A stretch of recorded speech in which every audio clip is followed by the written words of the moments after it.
Tag, ihr Lieben. Ich bin gerade dabei, die Geschenke inzupacken.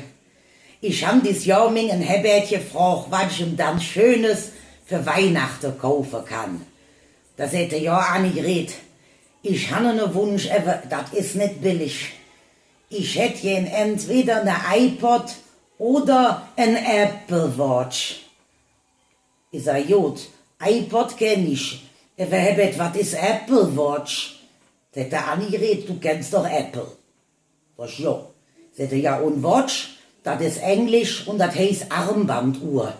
Das kriegst du im Saturn, das ist aber nicht billig.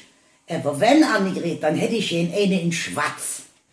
Naja, ich stand im Saturn vorher angerufen. Ich sag, Lübscher, was kostet bei euch so ein Apple Watch?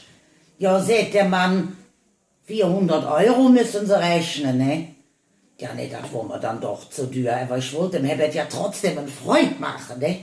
Und da habe ich gedacht, Annegret, du kannst so schön basteln, das weißt du selber. Und jetzt nun,